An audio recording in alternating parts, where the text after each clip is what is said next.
Jubilee Hills ఎన్నికపై BRS నాయకుల ఆరోపణలపై మంత్రి వాకిటి శ్రీహరి ఫైర్ అయ్యారు. పచ్చ కామెర్లు వచ్చిన వారికి లోకమంతా పచ్చగా కనిపిస్తుందనేలా బీఆర్ఎస్ తీరుందని విమర్శించారు. 10 ఏళ్లు బీఆర్ఎస్ ప్రజాస్వామ్యాన్ని కూనీ చేసిందని మంత్రి మండిపడ్డారు. తెలంగాణ వస్తే నీళ్లు, నిధులు, నియామకాలు జరుగుతాయని పోరాటం చేస్తే 10 ఏళ్లు రాష్ట్రాన్ని అధోగతి పాలు చేశారని విమర్శించారు.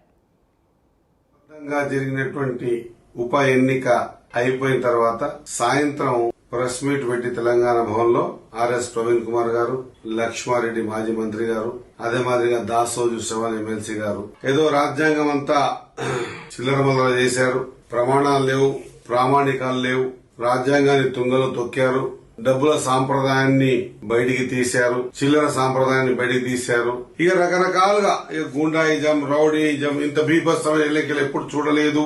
ఈ విధంగా రకరకాలుగా మాట్లాడేటువంటి సందర్భాన్ని నిజంగా కూడా దయ్యాలు వేదాలు పలికినట్టు ఏదో ముసలి కన్నీరు కార్చినట్టు అనిపిస్తా ఉంది.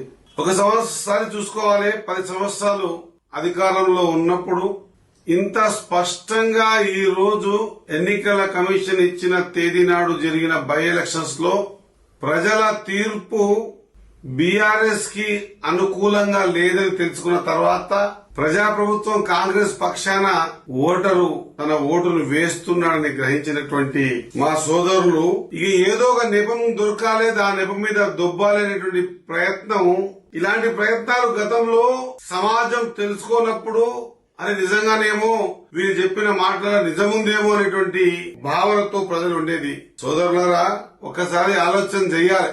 నేను కూడా రాజకీయాల్లో 32 సంవత్సరాల నుంచి ఉన్నా. సకల జనుల సమ్మె జరిగినప్పుడు మక్తల్ నియోజకవర్గంలో ప్రధాన